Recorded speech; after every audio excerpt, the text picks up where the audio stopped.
Well, how is everyone doing in New York here? All right, so I want to give you a hand, and I was driving over tonight. Anna Maria says, my God, all these people drive exactly like you. I said, where do you think I learned to drive? Now, it's a wonderful thing to work along with Stephen, whose heart is in the right place.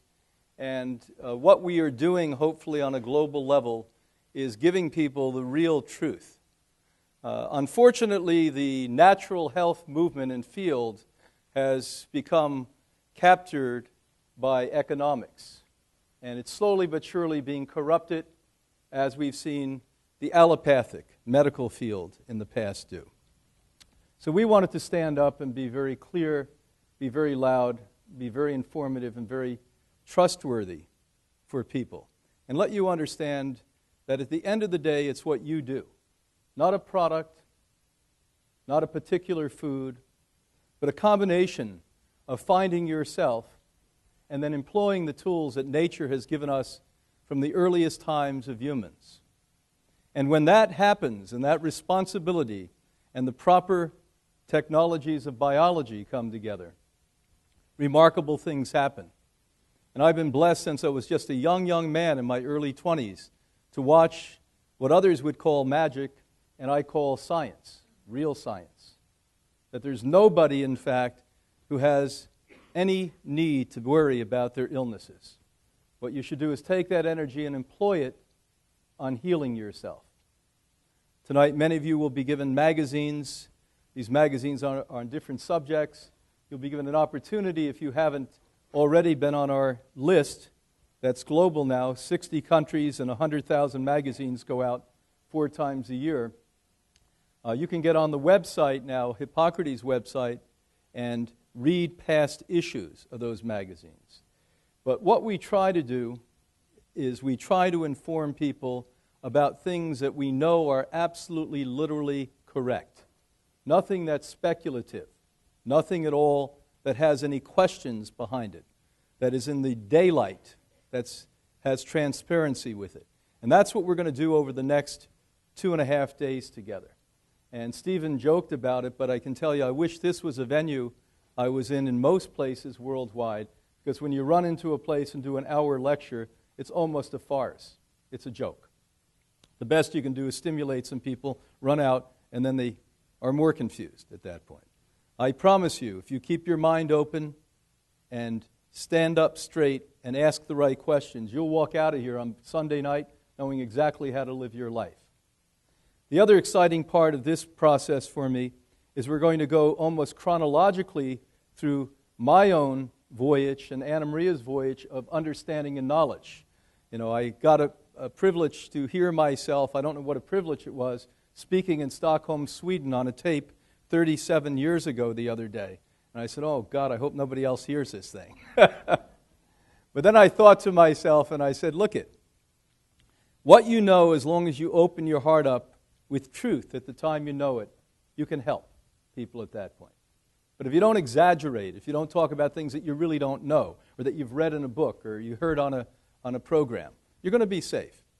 And so we're going to go through that chronological time. And we're going to start with real basic things, and that's where the name Hippocrates came from.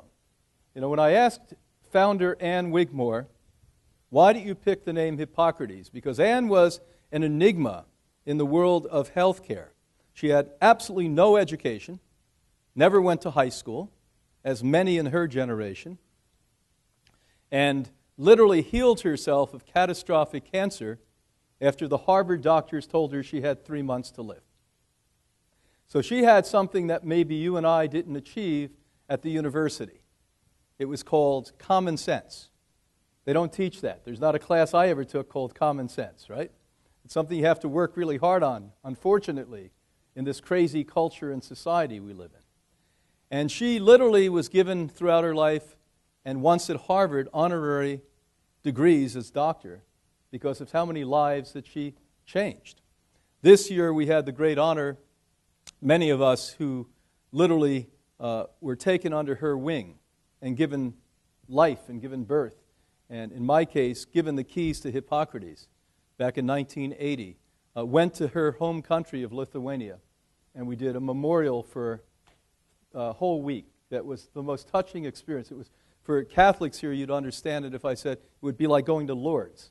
And that's not a drop of exaggeration. We got into the capital. There were 800 Lithuanians there, packed for 2.5 days, 3 days, listening to us. Just to show you how magical it was, the last day, the doors opened, and a 104-year-old raw food yogi from India, who happened to hear that we were in town, lecturing in the other part of town, who had been a raw food consumer for 78 years, got up and finished the conference. We didn't know he was in town. We didn't invite him. Thank God he invited himself. Thank God he invited. We got on a bus. We went to a university, medical university. I proposed to the dean that we create the world's very first undergraduate and graduate program on the true science of living food. They've agreed. I go back in March. We're now going to hopefully work with Dr. Colin Campbell, Dr. Esselstyn, and down the list we go, and put a curriculum together over the next several years that people from around the world, because in Europe now the commonality of language is English, will be going to Lithuania and be able to get degrees, both undergraduate and graduate degrees in this field. And then the last day was just remarkable because we went to the church that she was actually christened in more than 100 years ago. And they had a high mass, and we all sat there with tears in our eyes. And after the mass, we walked a few steps down the road to the local park. Now, those that know Europe understand that the people congregate for as long as they can in the spring, summer, and autumn. And in the middle of that park, it was now graced with a monument that we had built for Anne.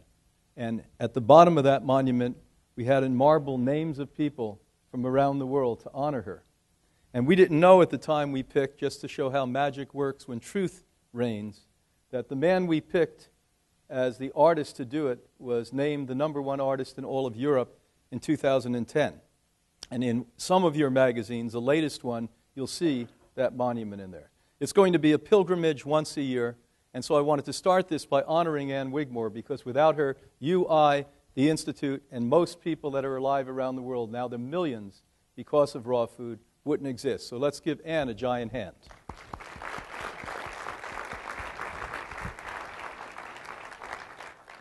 Now, as a very industrious, ambitious young man, when I joined the staff in the mid-'70s of Hippocrates, I had a lot more questions than I had answers.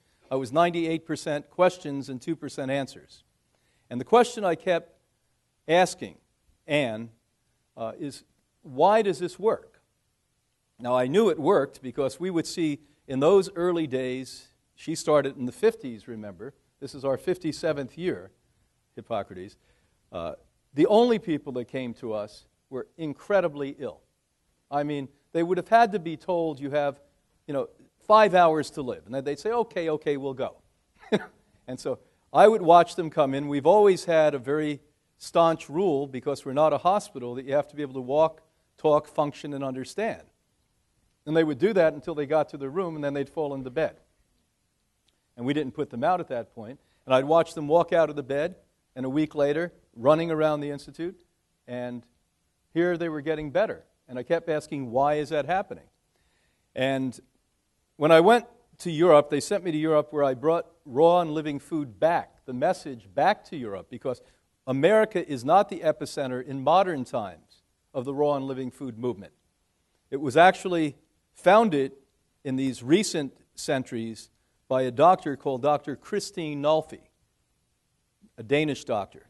And the words living food, she gave that to us. And she was told she was going to die from breast cancer, recovered from that, from eating raw food, and opened up the modern first raw food center called Holmegarden. It means hops garden, on the sea in Denmark. And I had the great privilege, when I was there for 3 years in Europe, I was asked to direct that center for an entire year. And boy, did I learn a lot, and I learned how incredibly wonderfully sophisticated a lot of the older cultures, like the Scandinavian cultures, were in Europe. And when I was there, I had an opportunity to work with well people, which was really a totally new experience for me. Everyone was really ill before. And I found that who comes to health centers like Hippocrates in some European countries are healthy people for holidays. Now, it took us until the 1980s before I started to see that trend. And now at Hippocrates, it's loaded quite often with a lot of healthy people, not just ill people. But that resounding question, and Anne would be frustrated with me because she didn't have the increment to talk about the science, and I didn't have the spiritual instinct to understand that you didn't really have to know at that point. But I'm going to explain the science to you a little bit, because it's quite simple, and everyone will understand why raw living food brings people back to life, prevents the premature aging process unanimously, prevents disease, and gives you a whole lot more energy to have fun than you could ever have any other way. Now, a lot of you that just initiated raw food probably thinks that I just embellished that, because when you start with this, you feel sicker, you feel weaker, you get bloated, you get tired, you want to vomit, and on the list goes. So you say, well, this guy has to be out of his mind because he told us we're going to feel great. The good news is nature has a sense of humor. Nature says, look it, this woman has really messed up. This man is messed up. We can't let them off the hook easy. You know why? Nature is smart. Nature says we have to make you suffer a little bit. And if you suffer, maybe you won't be foolish enough to go back and repeat those patterns that made you sick to begin with. So living nutrition, what is that? It's food containing high-frequency nutrients. Now this is a brand new concept in the world of nutrition. But remember, that doesn't say a lot. Nutrition only began in 1928 here in New York at the university we call Cornell University. There was no nutritional science until 1928. And the very first nutrient, as you're going to learn in my supplement segment this weekend, where I expose supplements where 91% are dangerous for you, not only not good for you, but dangerous and create disorder. I'm going to tell you that the very first nutrient that was ever discovered was in 1905 by young Dr. William Fletcher in London, England. And so this is really new. And what the 21st century is going to bring us to, and we're going to drag everyone along kicking and screaming and denouncing it, is that what we really look for in food is not what we thought we needed before. Yes, we get protein if you're eating this way. The most protein of any diet in the world you get from the Hippocrates living food diet. And we know that not only personally when we're lifting weights, several days a week and exercising vigorously 6 days, but when we train Olympic athletes, that's proven itself in the clinical research that we conduct on an ongoing daily basis, 365 days a year. But we also understand it's not the fats or not the carbohydrates. These are what we call the substance part of nutrition. What we really need is the life force, the electromagnetic frequency that's in all living things, including you if you're well. As a matter of fact, one of the latest tools that we use at Hippocrates is called a cyber scan. It completely avoids the matter-based part of structure and goes right to the frequency of every cell that, in fact, makes your skeletal structure, your organs, etc. And when we can monitor the electromagnetic frequency of those cells, and we know that the weakness is there, it's like a light that's fading rather than a bright, new, fresh light, we can then give you particular foods that have high frequency, but also electromagnetic cold laser, other therapies that help to rapidly bring that back to what it should be, the normality. Now we're going to introduce a new era of hope. What I concluded after years and years and years, and this probably came together in my mind about a decade and a half ago or a little more, that the 4 elements within living raw food you get that you do not get in cooked food. And let's make this as incredibly clear as you can get it. If I went and got the best organic vegetable out of my garden in the backyard that's been growing in remarkably rich soil, and I brought it into the house and I washed it and ate it, or brought it into the house washed it, and cooked it, what the difference would be is you would not have these four elements. Because once you cook a food, the hormones that are in the food dissipate, the oxygen dissipates, the phytonutrients dissipate, and the enzymes dissipate. So that's hope. Easy for you to remember. Now, each and every one of those have a significance. Hormones are chemistries that, within the constraints of your anatomy and biochemistry, are the language between cells. So how your cells speak to one another, how your cells communicate with one another, is with hormones. Nature, through the evolutionary process, somehow created these hormones in food to be the constant, ongoing new supply of fresh language that your body can capture so cells know what the other cell is doing. Now, why do cells have to communicate? Well, can you imagine if a cell doesn't know what it should do? It may do something called mutate. And today, we went from 100 years ago with 2 to 3% of the public having cancer to now over 50% of us having cancer. And I assure you, the central cause of that is cells do not know how to communicate. Now, part of it is we're not giving hormones to the body in a natural way, but sadly, we're giving unnatural hormones in ways that we didn't even know or suspect we were doing. Because pesticides, fungicides, herbicides, plastic chairs you're sitting on, the polyester undergarments you're wearing, and the list goes on, all mimic estrogens. Now, they weren't meant or built or created as chemistry to create estrogens, but your body perceives them as estrogen, so we confuse the cells, and the language no longer is clear. Here's what you should be, but is either silent or confusing to the cell. Next, oxygen. We've known now for at least 140 years that oxygen is central within the cellular and anatomical structure of the body, not only to make the cell strong enough to create healthy tissue, but we know it's also the central cause of life as we know it. Remember, the most important element that we capture is oxygen. Without it, we will die in approximately 7 minutes. The two totally natural ways we get oxygen, there are other ways, but the natural ways, are breathing, which even those of us who attempt to do that well fail at that.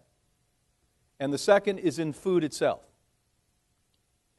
90 years ago, a German scientist was given an award, a Nobel Prize, when he showed us that nutrients could not digest or ingest into the human cell unless oxygen was present with the nutrient.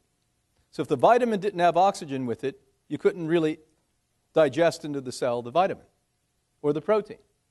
Now, we've known that for 90 years, but now you have a totally dead 91% of supplements made out of chemicals that obviously have no oxygen, and by the way, take oxygen out of your body. But where do you get oxygen and nutrients together? In the one place that all creatures except humans and the animals we've disturbed get it: raw, organic, vegan, living food. Now, I'll repeat the last part so you're clear on this. Every single creature on this earth, except humans and the animals we've disturbed, their environments, we've husbandried them, eat a 100% raw diet. There is no creature in nature, naturally, that doesn't eat a 100% raw diet. We are the best example in the history of humanity, not recent years, the thousands of years of humanity, of what raw food diets do to bring people back to life again. So we're the living laboratory, the scientific epitome of why raw living foods work. The next, I could entertain, you'll hear me speak about this, the most exciting finding in nutritional science ever is phytonutrients, phytochemicals. First phytochemical was literally discovered by chance in 1948 when a scientist was looking at his microscope, dissecting vegetables and fruits, and noticed an element coming out on the Petri dish that literally would then chase bacteria, viruses, cancers, etc. Now he, like I would have at that time, thought he was going bonkers. So brought some of his colleagues in and said, hey, are you seeing what I'm seeing? Whatever this element is, they didn't know what it was popping out of a vegetable or a fruit, and they couldn't even differentiate differences in the one, but there were differences, they found, because they found that a particular vegetable, this element that came out, would chase carcinoma. And then another vegetable would chase viruses born. And this was cataloged as a phyto, meaning plant nutrient. Good thing to call it if you don't know what it was. Nobody did anything about it at all from 1948 till really 1992. 1992, the evil empire, the pharmaceutical industry, started to get a reading from the public here and around the world that they weren't really content with pharmaceutical drugs and the way that they were prescribing them, and so started to put some significant money, first at Johns Hopkins, into researching plant medicine. So they went back to where it all began 100 years before, because the only medicine 100 years ago was plant medicine. How many of you know that? There was no medicine other than plant medicine until the pharmaceutical industry came out and said, hey, we can get patents on plant medicine if we change the structure just a little bit. And they, in the first generation, just did a little bit, and the herbs and medicines were still pretty good. But by the second generation, started to get a little silly and believe they knew more than God and nature and made it more dangerous until now, if you listen to an ad on medicines, you have to be nuts to take them. I mean, honest to God, they say 2 or 3 good things, then, 50 seconds of your legs falling off, your eyeballs popping out, and it's always the last one, and possibly fatal. Well, gee, let's go out, Jane, and get some of that stuff. So Johns Hopkins did a study, and this one really put a lot of steam behind what Anne had discovered and utilized in the early 1950s to reverse her own cancer, sprouts. Because they first realized that areas of the world where people consume large amount of cruciferous vegetables. Cruciferous comes from the word cabbage. If you open a cabbage up, it looks like a cross in it. Isn't that interesting? I didn't know that until recently. I use that word, it sounds sophisticated. Somebody said, do you know what it means? I didn't. What it is, it's a cross in that. So the cruciferous family, where people consume them, there were less forms of cancer or types of cancer in those areas. They looked at cabbage, they said, that's terrific. They looked at broccoli and found out it was magnificently better than any of the other cabbage family foods. As always, the youngster who was a graduate student at Johns Hopkins said, well, my God, if the broccoli is good, and you may remember Daddy Bush at that point getting in trouble when he said, I don't like broccoli. That was a result of Johns Hopkins study. He said, why don't we sprout some broccoli seeds? And then they found out broccoli sprouts were dozens of times more effective on killing cancers, every form of cancer. And in years after that, 2 occasions I met the 2 cancer doctors, oncologists, that worked on that study, independently, both without urging, told me the most important anti-cancer medicine they'd ever researched was broccoli sprouts. They actually, during that study, came up with a name called phytochemo. What does that mean? Because they were equating the carciferous phytochemicals called self-affirming as more effective than chemotherapy on killing cancer cells. Now, you may be just hearing that for the first time today, and it's a shame that everyone hasn't been told that every day, because now more than 50% of you will have cancer in your life or somebody you love.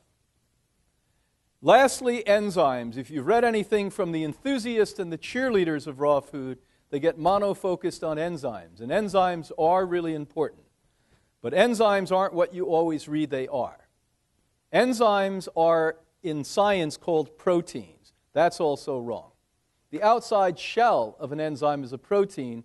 In fact, just like your outside shell called your skin, the largest organ in your body, is a protein. If I never saw a human before, and I came to this planet and I had to analyze you, and they say, what's it made out of? I'd say, well, it's a protein. But if I said that, you should get a little upset and you should say, wait a minute, I have an emotional state, I have a spiritual state. So what is the emotional and spiritual state of an enzyme? The electromagnetic frequency that your electromagnetic body requires to function. So why raw foods are incredibly important for that frequency, high frequency nutrients, is because nature made raw living food your way to constantly get the supply of electromagnetic frequency to maintain health year after year after year, decade after decade, so that we could live the prerequisite 140 years that we should be living today if we could just remove stress and the degradation of this planet's environment. If we got rid of stress and got rid of the degradation of the planet, we would all commonly be living 140 years. Another interesting point on this, when I was studying this at university as a kid, I was stunned to find out that all creatures in the wild, again, live 7 times the length of their maturity. So a bird that matures in a year lives 7 years. But a boy, girl, don't let the men know this, but women mature a little sooner than we do, but we'll bring an average here. The average is we mature at about 20. That's when we mature biologically, physically. So 20 times 7 is what? Okay. I don't think I'm going to make it to 140. I just hope I'm laughing the day I die. The reality is my children have that opportunity, and hopefully their children and their children's children have a better opportunity, because I see this century as a time that science and spirituality will come together, and we will put the brakes on and bring ourselves back to the basics again. Don't think the bad is ever going to win, because inevitably it loses. So the hope is what we get in this food. Modern science limitation versus Hippocrates clinical research. Another revelation I had several years ago when I was writing one of my books is that nobody in the history of medicine, including mainstream medicine, ever did clinical research with a particular program on a population for long periods of time, except Hippocrates Health Institute. So for 57 years, we've been applying a program to every kind of person from every part of the world, hundreds and hundreds of thousands, collecting blood profiles on people, collecting their medical reports, putting them together, and having this database of extraordinary information. Just yesterday, as an example, I got a call from a woman that came to us 8 years ago. She's now 91 years old. She just got back from a holiday skiing in Europe with her grandchildren. When she came to us, she had spinal and bone cancer right down to her knees. And I said, how was the skiing? She said, almost as good as when I was a kid in my 50s. Is it magic? It's biology and consciousness. When you marry positive consciousness with proper biology, you become humane again. You become capable again. You're confused, lost, and detached. When you don't have consciousness, it precipitates fear, and we don't have things to feed and build and direct the biology. Now, proteins. Let's get a little bit into the mundane stuff that we all have to labor over constantly. Are they important? Absolutely. One of the biggest misservices I ever have seen of nutritional science is how the meat industry, from those early days in the 1920s, literally hijacked the protein discussion. And lock, stock, and barrel through academia, even to the highest level of PhD nutritionist, we had to go through that back when I was 50, teaching our students and our scientists that the best source of protein is meat. And even those of you who have made the proper move forward and adopted a vegan diet still have that lingering in the back of your head, because it's almost a systematic brainwashing from the time you're a child. And how dare they even suggest such a thing, since 6 out of 10 humans on this earth today primarily live on vegan diets. You're in a minority if you're in a meat-eating culture. Once again, I'm not interested in statistics and world history. as much as I'm interested in what we've observed with hundreds of thousands of people for 57 years. We take people off animal-based foods, we put them on plant-based organic foods, and they come back to life. When does it not work? When people choose not to be conscious. This is not a process of just doing things in a systematic way to feed and nourish your body. If what you're only interested in this weekend is nutrition, you're going to be a little upset, because I'm going to drag your head in every direction you can possibly imagine. I'm going to show you nutrition is one of the many parts required to live a healthy existence today.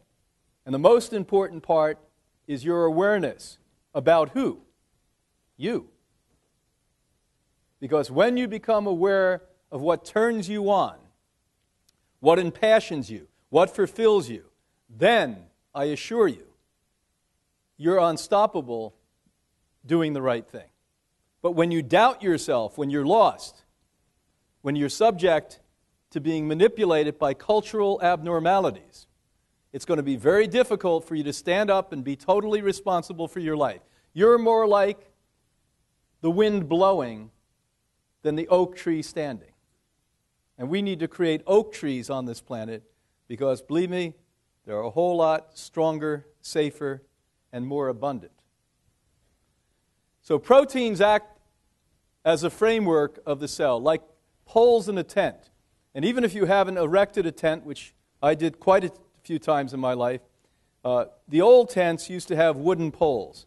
Now, you got those first, because if you didn't have those wooden poles, no matter what you draped over the top of it, you wouldn't end up with a tent. That's what a protein is. It's central to the structure of every single cell in your body. You have about 100 trillion cells in your body, all based upon protein. Hippocrates has created the most protein-complete diet, augmented by crucial mineral balance, which is lacking in foods grown in deficient soil. Another thing that Anna Maria discovered over the decades of her doing microscopic research is that the interaction between trace minerals and proteins, totally void in the literature of nutrition, is central to the absorption utilization of proteins. There's a dance, a nuance, this beauty going on between proteins and minerals. And sadly, meat eaters, dairy eaters generally lack protein, and a lot of what we call bear bellies are literally what you see with little starving children with protein deficiencies in other countries. We just have the fat draped around that distended protein-deficient belly that people have. Where in fact, what we start to see is the minerals. You may be getting a lot of protein, but if you don't have minerals to make that work within the human cell structure, you're in trouble.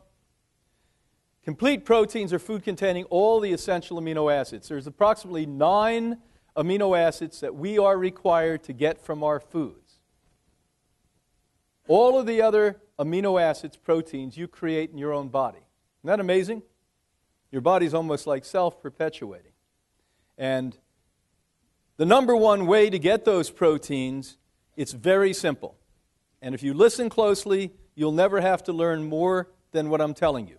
And on the last day, tomorrow evening, the last day, we're going to get back to this again. Every drop of life on this earth, including you, comes from the what? Sun. When you look at food that has the most sunlight in it, that is a food with the most protein in it. Is this my opinion? This is a fact. This is an undebatable fact. Which foods have the most sunlight in it? The 3 central foods to the Hippocrates diet. Blue, green, and green algae have the top essential fatty acid, exactly the same one your brain is made of. Have blue-green algae, 54% protein. Chlorella, green algae, 52% protein. No food even comes close to that number in protein.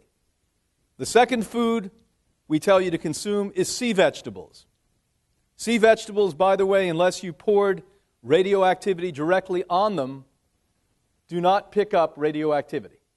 As a matter of fact, when Dr. Anna Marie and I were invited to go to Russia, and we were talking and working with people who had been exposed at Chernobyl, What we did is we told them that the way that you eliminate that is by taking algae orally and soaking your body in kelp in a very hot tub.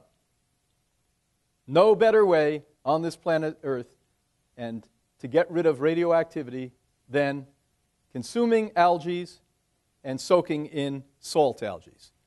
Dulse, arami, hiziki, wakame, all of these are remarkably healthy foods, high protein, high essential fats, and the most minerals of any food anywhere on the earth now is in sea vegetables because as we've systematically eroded the soil, it ended up at the bottom of what?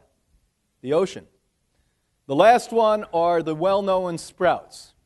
Matter of fact, your government, along with Monsanto, General Foods, etc., today, put out another crazy alert about sprouts and had the audacity to say, since 1997, we've had 30 people report, 15 years, 30 people report they got sick from eating sprouts. Why would you even put a report out like that? Well, I'll tell you why. Because as they see the development, the eruption of consciousness that's coming up with people, they fear the future when you're independent. When you can take a pound of seed and grow it into 10 pounds of the most nutritious food on the planet Earth. And I had the great blessing to work and do that when they brought me to India, when they brought me into Egypt, and we went into villages with hungry and starving people. For every 1 pound of food, seeds, we made 10 pounds of totally nutritious, high-protein, digestible food. And every seed, every nut, every grain, every bean can be grown uniquely into totally different nutritious foods. In my book, LifeForce, thank you so much. I appreciate that. In my book, LifeForce, give him a hand. He's great at that. Stephen's training his children. He wants to retire by next year, he said. But in this book, one of the things I've been most proud of writing in my life is a chapter that's the sprout pharmacy.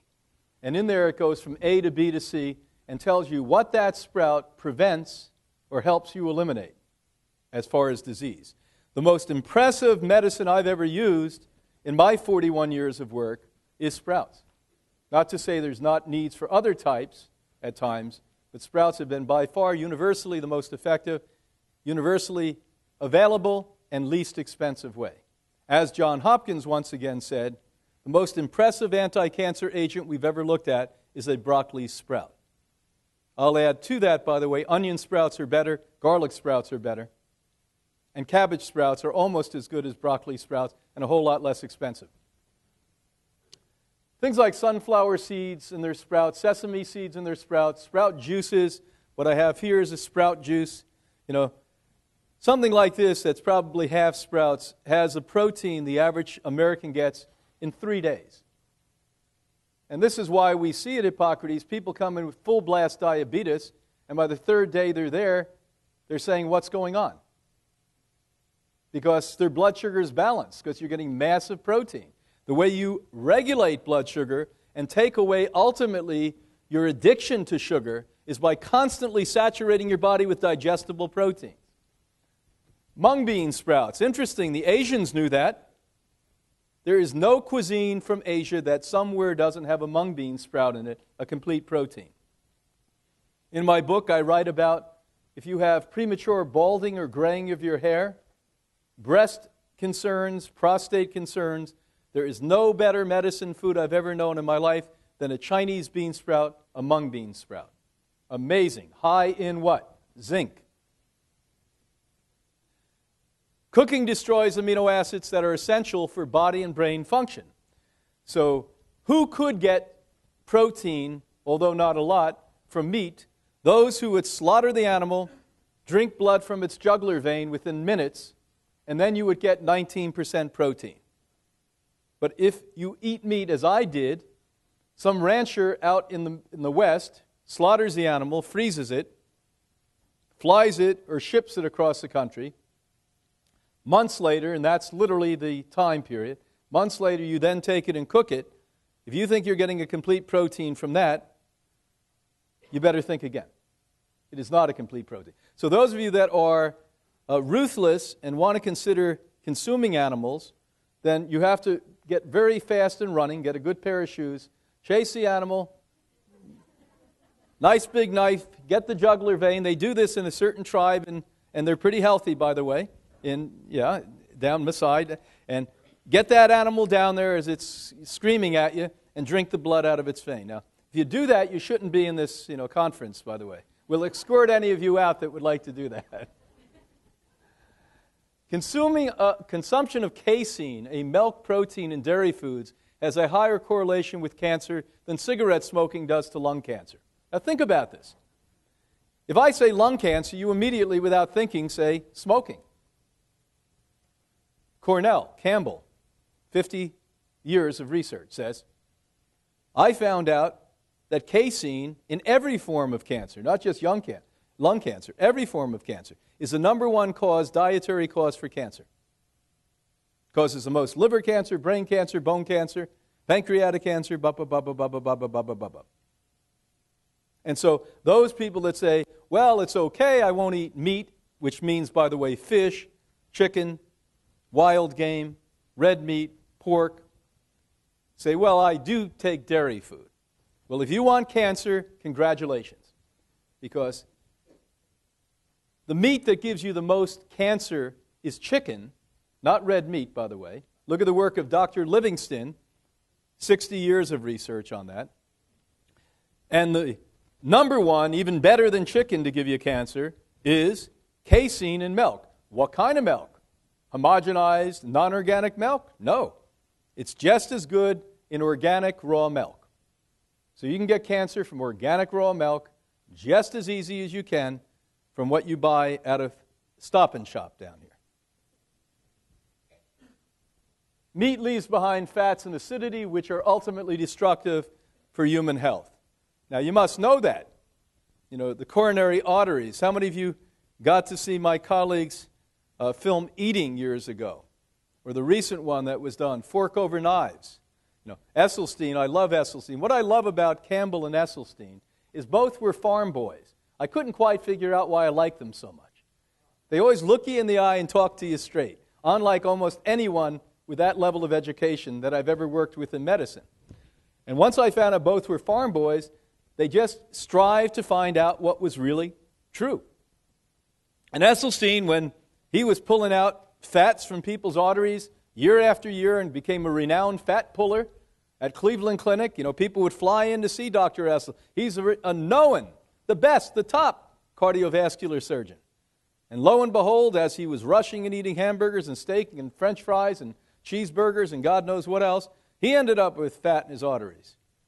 And he said, aha, that was an aha moment. Well, guess what? I know how they got that fat in their arteries. I'm going to stop eating that. And in one fell swoop, gave up all animal food. And his colleagues thought he went completely bonkers and denounced him. And so he went to his colleagues wisely, as a farm boy would, not an intellectual. They tried to have a pissing match and everyone would get wet. No answers would be given. He went and said, look it. If you don't think what I'm doing is right, give me your sickest patient. And they all laughed and said, oh, great. We'll give the one has 99% clogged in their arteries. So he got 10 of the worst patients, clogged arteries, showed a scan. A year later, showed a scan. They all had completely clear arteries. There was one change, and it wasn't medicine. What was it? A plant-based diet. Now, how much more do you have to know, people? Your problem is you're an addict. My problem is I'm an addict. There's two kinds of addicts here, recovering addicts and active addicts. But you all have a chance to be recovering addicts. Now, don't think you're a saint. There's no saints here. Any of you think you're a saint? We'd ask you to leave with a meat eater. All right. Vitamins act as the umbrella that creates cell structure, the covering of the tent. So we go back to the concept that the central part of a cell, or your anatomy, is protein, the poles, but what covers it, today it's nylon, in my day it was canvas. Remember that stinky canvas? You almost wanted to wake up to get out of the darn thing. When it got to 90 degrees here in the summertime and that thing started to boil, oh my God. But bottom line is that covering is like the vitamin. And the vitamin is incredibly important. And the way I can make you understand this best is here in this country, when I go to Europe, you see a lot of elderly folks in their 80s and 90s. If they just happen to touch the side of a table, they start to bleed and they bruise. You know what that is? Long-term vitamin deficiencies. Where if you go to indigenous tribes in the world at 90 years old, they're pushing each other on the ground, giggling, having fun, and playing games. Nobody's bleeding and nobody's bruising. Why? Because they haven't had long-term and generational vitamin deficiencies. We have in our culture. Because as we went away from our original plant-based diet, my diet, by the way, had no plants in it when I was young. As a token event, so that we looked a little civil in the neighborhood, my mother would give us stream beans that couldn't really be called stream beans. They were these stringy, lifeless strands that were floating in butter on Sunday. That was just so we looked a little civil. We really didn't like them. I mean, I don't think we ever ate a vegetable in my house. How about you? And if you did, what kind of vegetable was it? So, and where do you think nutrients come from like this? They sure don't come from meat. You don't get vitamins from meat. You don't get vitamins from dairy food of any significance that builds the body. You only get it from the plant, which is closely related to the sun. Keep remembering, whatever else I say, wait a minute. How close is that to the sun? And if it's close to the sun, you're going to get the most out of it. Vitamins are the building block of the human cell and therefore of the human body. And when you start to look at that, it's just remarkable. A lot of people say, oh, look at that woman over there is so beautiful, she glows. I'll bet you $1 billion that that woman has a lot of nutrients in her. There's no such thing as a shiny person who doesn't have some level of biological health because they're nourished. And then you see people over there who look gaunt and gray and feeble, and I'll bet you $1 million that that person is malnourished. And it's that simple. Vitamins are destroyed or changed when heated above 118 degrees Fahrenheit. So most vitamins are wiped out. They're non-existent once you what? Cook them. So when I was a vegan, well, I'll give you my transition. I went from a maniac meat eater and a massive dairy consumer to a vegetarian that ate dairy food and vegetarian cuisine, gave up the dairy food, became a macrobiotic, and went from macrobiotics to a raw food diet. And the only way I can articulate the description of the difference is every step was an improvement. But I didn't get well until I started to eat life, until I started to come to life itself. And again, it didn't happen at first. I was a skeptic at first because I said, well, I felt better when I was eating the other way, when I ate a lot of the grains. Because you do feel better when you're stuffing your body, slowing your metabolism down, and feeling you're squelching your insecurity. Because you're giving yourself a lot of cooked stuff that breaks down to what? Sugar. So you're pacifying your emotional state. And when you rip that away and you start to take a lot of these greens and you're not putting sugar in the candy foods, as I call them, into your mouth, this sense of insecurity can come if you haven't worked on your emotions. And we once again go back to the central cause of illness, lack of emotional stability. It's not lack of nutrition first. If you had emotional stability, you probably wouldn't have to be here listening to me teach you all of this. You probably have this down already. Vitamins require oxygen and enzymes to carry them into the cell, which allows the building process to commence. Remember what we said earlier. We've known that since 1917. We get to minerals and trace minerals. Completely interesting, because a trace mineral is just a mineral you need less of.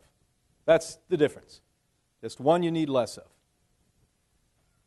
These help to hold the permanent structure of the cell together and act as a bioelectric conduit, the ropes that anchor the poles.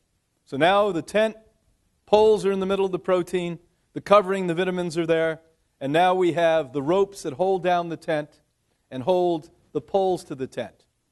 And they're like a wiring that moves the electromagnetic frequency through the pole, through the tent, through every aspect of that structure. In this case, it's called what?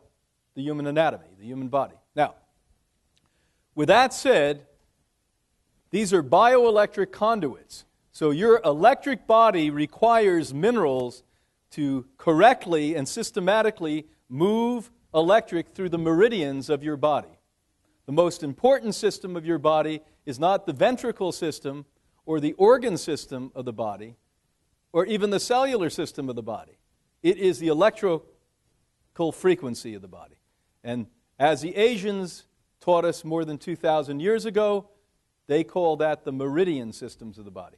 And we've come a long way to sophisticate and learn more about that today. Matter of fact, one of my projects I'm working on now with my 97-year-old friend, we're going to be talking about this on Sunday, Dr. Valerie Hunt, 97 years old, is the new biology. We're literally setting out and have begun to write the new biology to replace the biology of matter, as we call it. So hopefully we can put into the hands of good researchers, doctors, and practitioners the understanding that we're now giving you this weekend. That we've got to get behind and look at the electric. That's really what propels health or illness. These are the stepping stones for electrical stimuli throughout the body. They ground all systems and structurally build hard tissue. Hard tissue is what? The bones. And most of you don't realize, because you've been conned by even the nutritional industry, that calcium is a very rare lack. I see a lack of calcium in women 1 out of about 125. Hardly anyone, even junk food eaters who come to us, have calcium deficiencies. But hard tissue needs a wide cross-section of other minerals, strontium being the most important. Calcium's a little important, magnesium more important, and most important is not the minerals, it's what we do to the bone structure, and that's press it, press it, press it, and the only way we effectively do that is called weight lifting. If you do not weight lift, and you're a thin person, and a female especially, you will get, even on this diet, osteoporosis. Because it is not just food, it is a combination of things that allow us to become well and healthy. And again, it's only been recent generations where we haven't all weightlifted. Everyone weightlifted. Maybe not at the LA Fitness, but we weightlifted in farming. We weightlifted in manufacturing. We weightlifted as mothers picking up our babies. Do you think they had carriages? My grandmother weightlifted when she cleaned her clothes down in the basement in a bucket down there. People weightlifted. You don't even get down the street walking. You get in a car and go half a block away. That's what's happened to us at this point. I mean, we used to at least get up and turn our television sets when we didn't like what was on. Now we have clickers. It's unbelievable, you know. We become more and more sedentary. I look at kids today. I think of my mother here in this area. My poor mother would have been out this time at night with all the mothers in the neighborhood with flashlights yelling, "Brian, Brian, where are you?" We'd be running around the neighborhood. You don't have to do that with your kids. They're upstairs on a computer now. Nobody does anything anymore. Like, amazing. I don't know what we're going to do with the obesity level. Well, I know what we're going to do. Shut the damn computers off. Shut the televisions down. Start to employ exercise again. I mean, simple stuff. Some of the better sources are sea and freshwater foods. They are highest in minerals, as we said, and trace minerals. Consume these, like kelp, dulse, arami, haziki, the freshwater algae we mentioned. Amazing, amazing stuff. So that's what we're going to do. We're going to now talk a little bit more about LifeForce and then open up for some questions, because we want you in each of these segments to get as much information as you possibly can. So we're running through this very, very quickly. Well, let's go back to this section. In this book, LifeForce, I talk about the 5-tier approach to optimum living. Now, the maximum level that everyone wants to be at is what? Platinum, number 5. The platinum level is what we should aspire to. And we'll go through each and every one of these. It doesn't mean I anticipate that every one of you are going to come here, even if you come for the entire 20-some-hour conference and really absorb and understand what we're saying, that all of you are going to walk out of here and become 100% engaged as I've become over 41 years. I didn't do this all at once. Remember this. Sometimes this is a process. Now, if a person's very ill, they better get the process quick. You don't have time to mess around. This isn't laissez-faire along the way. You have to just really get. But some of you may enter at the copper level. People at this level find themselves influenced heavily by family, friends, media, and other external forces. Their interest in health and self-improvement are minimal. This may be some of you. Your girlfriend, your husband, the neighbor dragged you here tonight. So what the heck's this guy talking about? I get that. So you may be here. Typically, these people eat non-organic foods, have virtually no regular exercise plan, do little for a fellow man, but at least do attempt to eat a vegan diet. And these are the tree huggers, I call them, most of the time. The omers. They're the guys who are disappointed we're not all gone now. We were all supposed to be gone last week or a couple of weeks ago, remember? I couldn't wait until that damn date was over. They call themselves enlightened because they're waiting for death. Get a life. People at the copper level can often benefit enormously at the Hippocrates Center as they concentrate more closely on their own priorities in life. See, the way we always play games is we try to sacrifice ourselves to others. I want to please him, I want to do that, If we come back to reality, it's got to be about you first. Not egocentric you, not selfish you, but self-respecting you. And if you self-respect, you get it. And once you get it, then you become the good husband, the good wife, the good worker, the good leader, the good child. But you've got to have you, because if you don't have you to give, what are you giving? Nonsense. That's what you're giving. This level of conflict to which their bodies and lives are subjected. As they reconcile these conflicts, they can move with ease to higher tiers. We go to the bronze level. Starting point for many people, it is good at an entry level to the higher tiers. Requires only about 40% living food consumption, with the inclusion of as much as 60% cooked vegan food. Consume as much as organic food as possible. Success at this level and the ability to move up to higher tier lifestyle is determined by level of commitment, reason for wanting change, imminent health issues, desire for considerably more energy, some other higher motivating factor like death. That's a big one for it. I always say to people, even the people who come here well before they're sick, at the end of the day, at the back of their mind, they're fearing what? Death. So that's a good impetus. So if you're really having a hard time moving into the right direction, keep thinking you may die if you don't do it. That's a good way to do it. Note, these reasons need to be internalized for many people to develop to this level or beyond. Then we get to more, genuine type of levels for people. The silver level, entry level for those interested in improving their health and expanding their horizons. Requires 1 to 2 days of personal development per week. You notice we're starting to now talk about the real things that matter. It's not just about eating right, looking good, and feeling healthy. What a mundane life that is. What are you going to do when you look good, feel good, and are healthy? Now what are you going to do? Just stand there? You've got to start to get things into your life that turn you on, fulfill you, make you happy. So get out there in the world, and you may not make a living with something you love, but you may do something you love on your extra time, your free time. I talked to a man yesterday. It was a pretty sad conversation, frankly. Extremely successful man, owned a major multi-billion-dollar company that he created himself from the time he was young. Went and sold it a few years ago, has been in malaise and deep depression ever since. Sitting here in New York City, says, I can't move, I can't get out of my bed, I can't do anything. And I yelled at him at the top of my lungs on the phone for half an hour. I said, do you know something? I said, you're just pathetic. I said, do you realize that you keep thinking of who you were and don't know who you are at this point? Don't tell me you don't know what you want to do. You're just afraid to do it. Do you follow?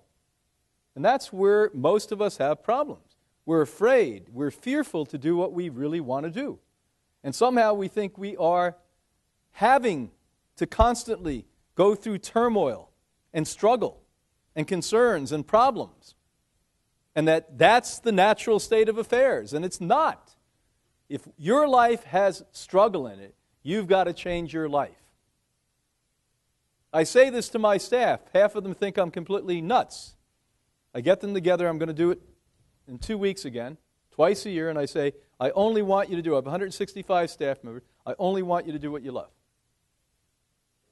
And they look at me. They say, no boss has ever told me that. They say, why? I said, it's common sense. If you do what you love, you're going to be good at it. If you don't do what you love, guess what? What I don't love, I may do, but I'm not going to be good at it. It's impossible. I'm not going to 100% commit myself to something that it's a struggle. It's just not possible for that to happen. So you've got to find that you and move forward.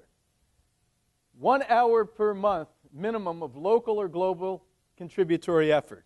One thing I'd like to do with all of you, if you haven't done this yet, is even here on Long Island, even in this particular town, not too far away, there is a government-subsidized general hospital. You know, here in this part of the world, we have very wealthy people and very poor people. Neighborhoods right next to one another. This is the commonality in the United States at this point. I want you to go down, not with the anticipation you're going to do anything, but on a Saturday night and quietly sit in the emergency room, quietly, and just watch what goes on in a general hospital, a public hospital on a Saturday night. I assure you, after one trip to that hospital, you're going to be a different human being. I want you to go to the nursing home that is subsidized, where the family's forgotten mom and dad. And I want you, if you have the desire, to volunteer there, even if it's once a month. And these are the things that change you. These are the things that humble you. These are the things that give you the very clear understanding of how incredibly successful and happy you've been in your life. And you've got to get down on your knees sometimes and realize that you have it good before you start to know that you can do anything that you want to do. What just happened here in Connecticut recently was heartbreaking. Heartbreaking. Anna Marie and I didn't know what to do with that. You know, we have 3 grandchildren and 4 children. And so we went out that weekend and we got orchids, 26 orchids. And we affixed them to trees and we put the names of 20 beautiful little angels and 6 heroic people. And you think, how do these things happen? You know how they happen? For the same reason that people are unhappy and unsuccessful. That they haven't found truth. They haven't found who they are. And so they strike out at others. As all prejudice, all hatred, all war, or anger comes from the same lost place of lack of self.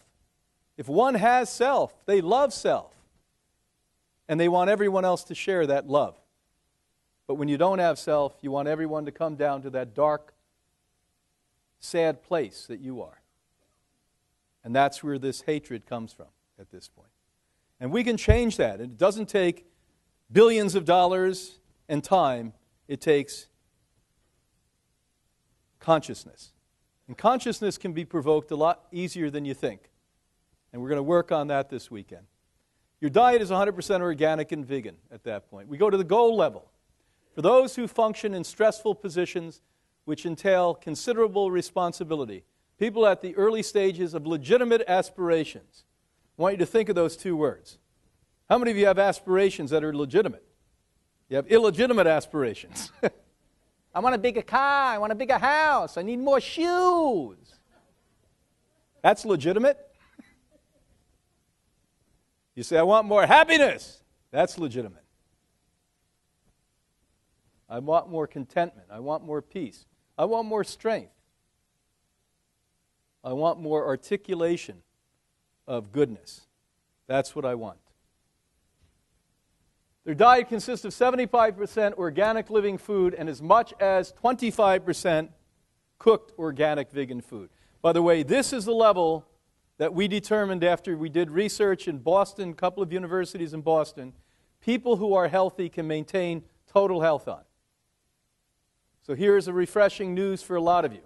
You do not have to remain 100% on raw diet to gain superior health after you go through the preliminary period where you are on a 100% raw diet, either to make the change when you're healthy or to fight the disease when you're unhealthy.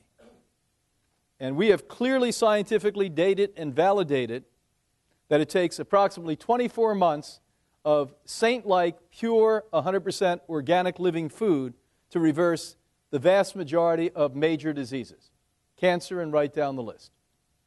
Now, how do we know that? After observing, watching, and doing clinical research on tens of thousands of people, yes, tens of thousands of people who have recovered, we see that that breaking point is 22 months to 26 months. So it's around 2 years of saintly-like eating that you have to do. When you, by the way, are healthy and smart enough to do this before you're against the wall with guns faced at you, then you may say, I want to be 100% raw for 6 months. And if you don't do that, and I had to learn this the hard way, I'd be raw for a little time and then run back and eat ice cream and be raw for a little time because I kept having the taste of it. Do you follow?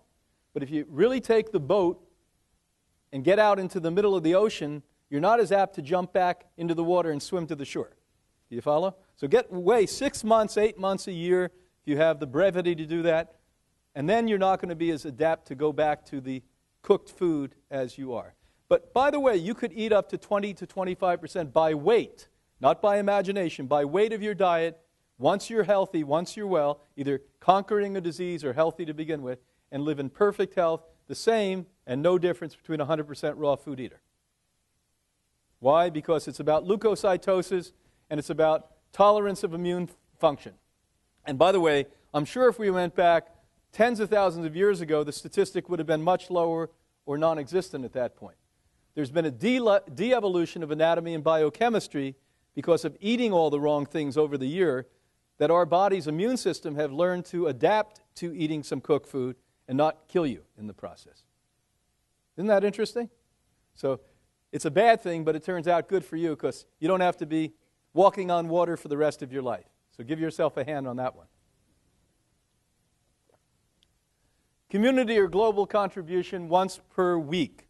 So now we're getting out of the point, once you have more energy, more confidence, more strength, more health, more spiritual increment, now you have more to give. And what all of you, and some of you know this, so I'm preaching to the choir, what all of you will find is what really fulfills you is what you give, not what you get.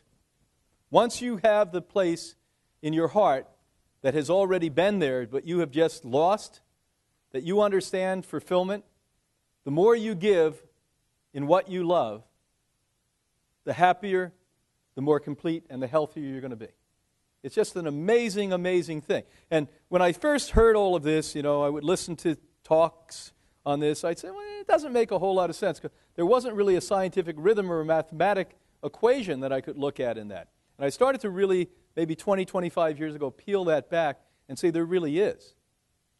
That if you look at basic math, addition and subtraction, you see these types of things. That the more you give, the more you add in numbers, the more you gain, correct? And subtraction, the more you take, 1 minus 1 makes what? 0.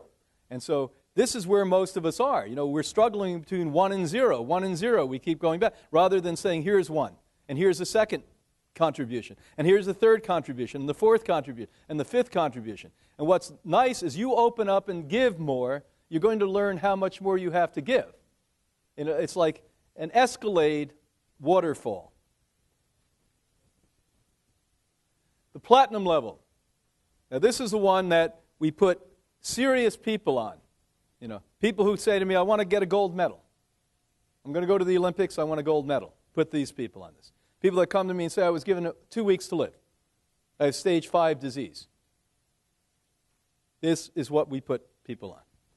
Platinum level, at this elevation, we generate and utilize the most self-replenishing fuel to spark us to live continuously at peak performance. Now, what's interesting, if you want to be a super athlete or alive, it takes the same amount of what? Energy. Now we're back again to frequency and energy. So this is not like only sick people do this, only conscious people do this. And to become well, you have to become conscious. Because I know a lot of people that eat exactly the way they should and still die. Do you follow that? This will provoke consciousness, but unless you utilize consciousness, you still won't make it. There's a difference between provoking and utilization of it. Anything that is in your way that you're not utilizing is a block. You follow what I'm saying? The platinum level is for people of great responsibility. And who is not of great responsibility? 100% of the world's population is of great responsibility because you are 100% totally responsible for yourself. You don't have to be the world leader, the president, the prime minister. You are all totally, absolutely responsible. You just haven't gotten that yet. And when you get that, you're going to see how wonderful it is. For competitive athletes and for those who desire the highest level of awareness and functioning, 100% organic living food, consistent mind, body, spirit development. Don't ever get stuck and say, this is what I do to become conscious. You've got to change it, you've got to grow it, you've got to find different ways, you've got to use nuance with it, you've got to challenge yourself, and you've got to always, always be ready to learn more. Because what we knew yesterday, we know more today. And one of the things I've seen that I'm more distressed about in the so-called field of natural health than anything is people are still preaching the same thing they preached 50, 100 years ago. We have learned a lot in 50 and 100 years. When people tell you the same thing over and over and over again and they never change, you're in the wrong hands, I can tell you that. Because if you're not ready and willing to look at the new evidence, the better way, even if it's a half an inch better than what you've been doing for 50 years before that, you are not legitimately a professional. And if you as an individual who may not be in the health professions do not aspire to constantly improve, you can never be as well as you should be. So this is where we're going to end that. We're going to open now for about 15 minutes of questions. And as Stephen pointed out, if you have questions, come on over here, stand in line, and I'll try to be as concise as I possibly can. So don't be shy. Come on up, stand over here, and we'll answer questions. And if not, this is going to be a boring time. I'm going to sing for you. You better get up over there right now. You ever heard me sing? That's it.